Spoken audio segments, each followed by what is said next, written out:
All right, guys, today I wanted to do a really quick tutorial on engine gear trains and some of the differences and things you might see on different engines. So what I'm looking at right here is a Cummins ISL block that's been torn down, is on an engine stand that we use in our lab for pulling cylinder sleeves and doing counterbore depth and protrusion, but we also do some camshaft labs on this. And so you can see that down here at the bottom, this is a front gear train engine. So this is the front of the engine. Down at the bottom, at the end of the crankshaft, there's a gear that splines directly with the cam gear. And this is a good illustration of where you talk about how on a 4-stroke engine, the crankshaft has to rotate twice for every rotation of the camshaft. And that's why, even though the camshaft is the smaller of the two components, the gear is twice the size, because you only want that cam to go around one time for every 2 rotations of the crankshaft. And then if you look right above the camshaft gear, we got a fuel pump gear. So right here behind this guy is the fuel pump, and this is what drives the fuel pump.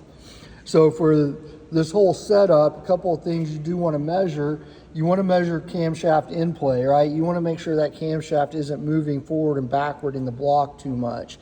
And that's what these guys were setting up here before they left for the day.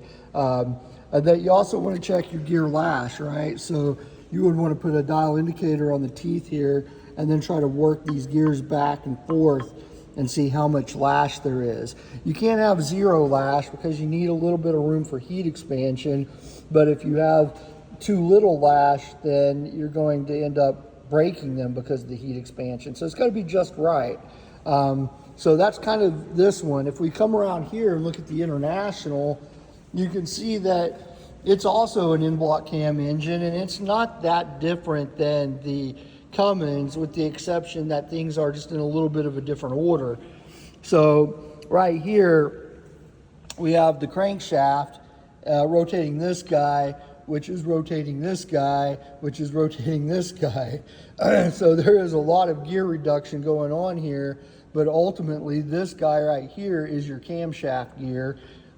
This guy's an idler that's just connecting these two to this one. So it's kind of weird. But then you also know we got some missing components. So if we had a high pressure oil pump, it would be driven off of this gear right here.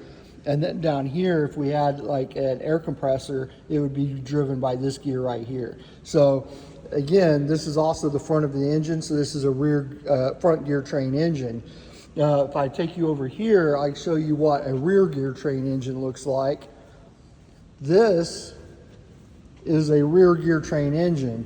I can't really show you what the front looks like because it's all put together, but if I was to take the front of this engine off, the only thing I would really see up here underneath this front cover would be the crankshaft gear and the oil pump gear. All the other gear-driven accessories, you got the flywheel housing right here, you got the block right here, and then right between the two, you have the gear housing that has the gearing for the fuel pump. This one's missing the air compressor, but there would be an air compressor mounted underneath there. So some of your engines can have front gear trains like the ones we looked at over there, and then some of them can have rear gear train housings like this guy.